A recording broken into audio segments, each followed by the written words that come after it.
কথা বলবে রাম নারায়ণ রাম নারায়ণ।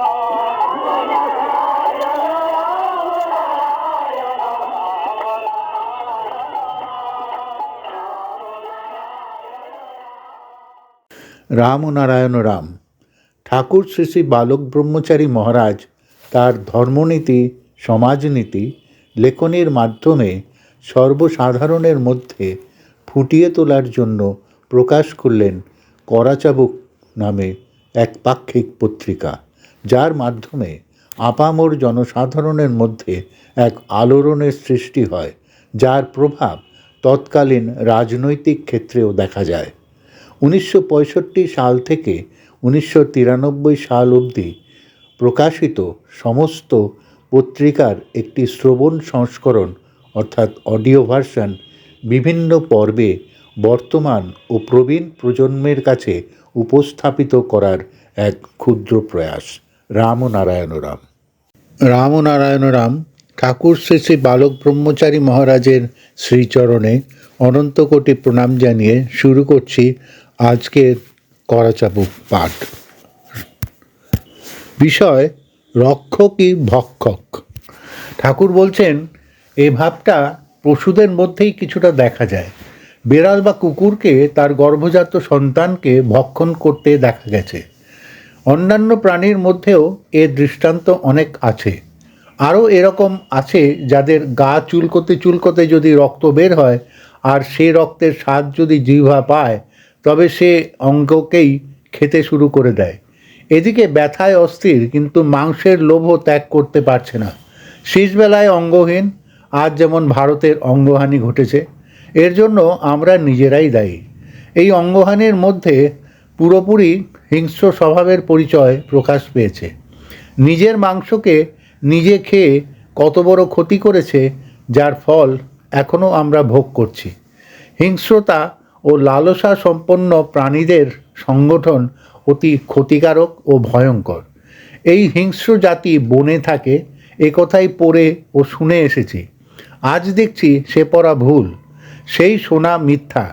এখন তারা এসে আমাদের প্রতিবেশীর মধ্যে ঠাঁই নিয়েছে। তাদের থেকে দেশবাসী কি আশা করতে পারে? খাওয়া পেত না, পড়া পেত না, বনে জঙ্গলে ফেউ ফেউ করে ঘুরত, এখন হঠাৎ খাবারের থালার সামনে এসে পড়েছে। আর কি নড়ে? আশেপাশে কি হলো দেখবারও সময় নেই। তোরা থাক বা মর, আমারটা আমি আগে সেরে নিই। খা তো খা, ক্ষতি নেই। খেয়ে আবার সেই পাতেই বিষ্ঠা ত্যাগ করলো, অপরে এসে যাতে ভাগ বসাতে না পারে। কোনোটার মধ্যেই তারা নেই।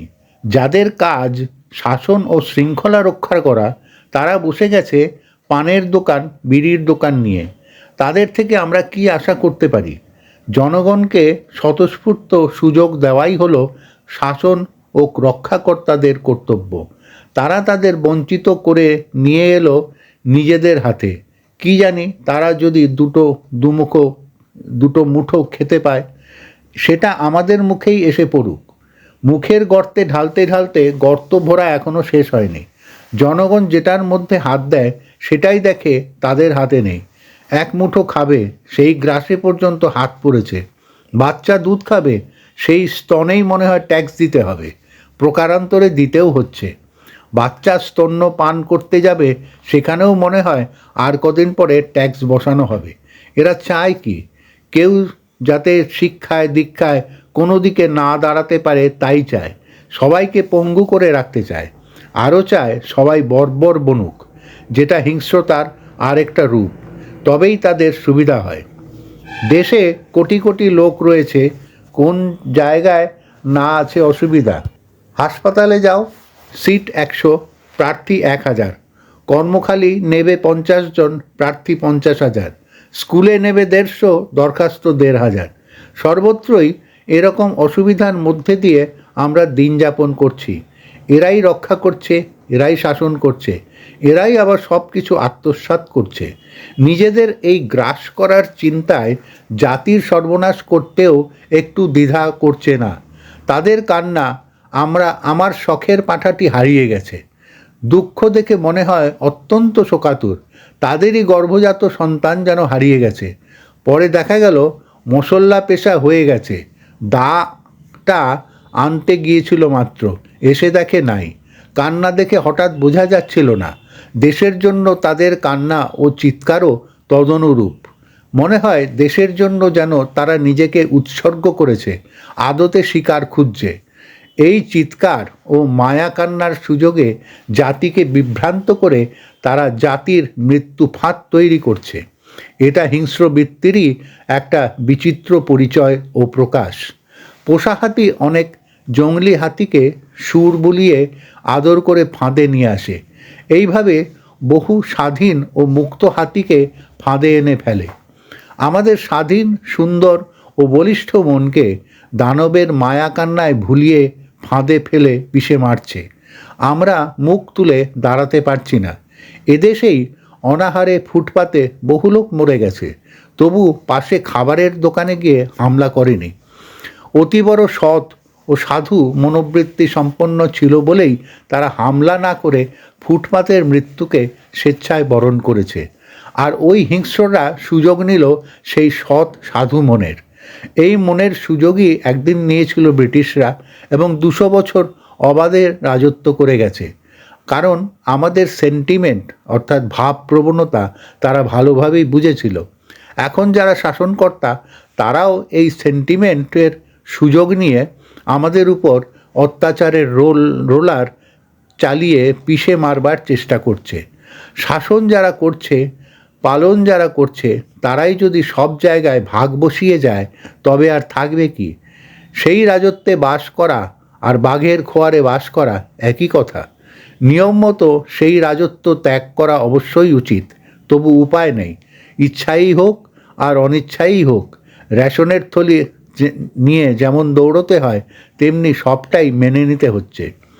এক মির্জাফরের দৃষ্টান্ত এখনও চলছে, কিন্তু এরকম মির্জাফর অজস্র আসছে।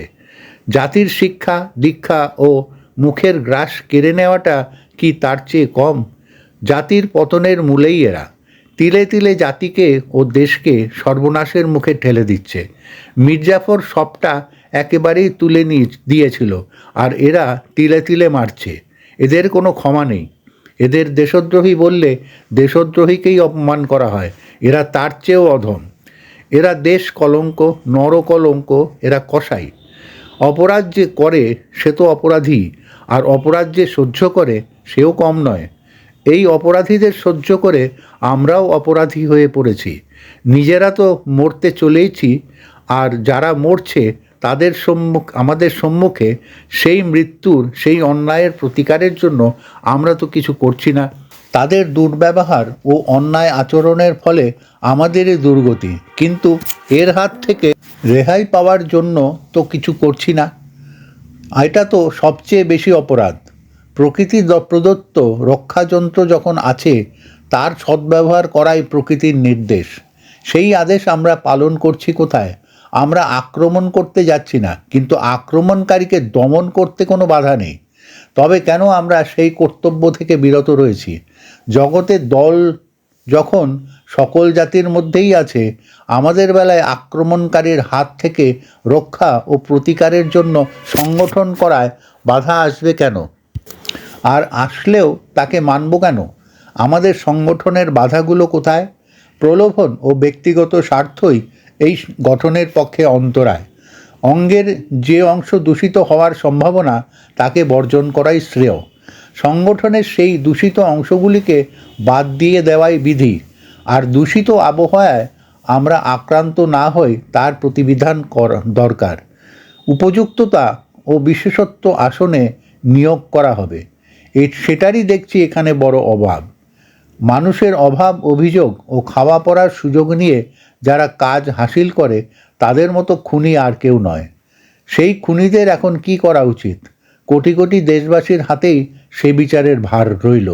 অনেক প্রাণীকে যেমন নির্মমভাবে হত্যা করা হয়, আমাদের দেশ ও জাতিকে সেইভাবেই হত্যা করা হচ্ছে। এখনও সময় আছে এদের কবল থেকে দেশকে রক্ষা করার। বিলম্বে আর উপায় থাকবে না। আমরা সবাই মিলে এই শপথ চাই যেন দেশকে আমরা সর্বনাশের হাত থেকে উদ্ধার করতে শুরু করে দিই। কদিন লাগে এদের সংশোধন ও শায়েস্তা করতে? এখন আমাদের কর্তব্য কি? বড় বড় বাদ দিয়ে সময় নষ্ট না করে বর্তমান ও ভবিষ্যতের চিন্তা করে আমাদের অগ্রসর হতে আর বিলম্ব করা চলবে না এবং চলা উচিতও নয়। ভারত শুধু ব্যাধিগ্রস্ত নয়, সমগ্র পৃথিবী আজ রোগাক্রান্ত। যে সংগঠনের কথা বলছি সেই সংগঠন শুধু ভারতের ভূমিতেই আবদ্ধ থাকবে না, সমস্ত পৃথিবীর বুকে এই সংগঠনের ঢেউ ছড়িয়ে পড়বে এবং সবাই এই সংগঠনে এসে সহযোগিতা করবে এই বিশ্বাস রাখি। কারণ এই সংগঠনের ভিত্তি অতি পাকা ভিত্তি। সবাই এই ভিত্তির মূলে এসে পড়বে। এখানে অনেক বাধা বিঘ্ন অতিক্রম করেই চলতে হবে, পিছপা হলে চলবে না। মাটির দাবি সবারই আছে, তাই সেভাবেই আমাদের সকলের ভাবতে শেখা উচিত। আঘাতের বণ্টন থেকে যখন বাদ পড়ছি না, তবে কেন এখন আমরা ভাবব না? আমাদের এখন সেইভাবেই তৈরি হতে হবে। রাম ও নারায়ণ রাম। প্রিয় শ্রোতাবৃন্দ, আপনারা আপনাদের মতামত কমেন্ট করে জানাবেন এবং শেয়ার করে সবার মাঝে ঠাকুরের কথা ছড়িয়ে দেবেন এবং সাবস্ক্রাইব করে দেবেন যাতে পরবর্তী অধ্যায়গুলো আপনাদের কাছে সহজেই পৌঁছে যায়। রাম ও নারায়ণ রাম।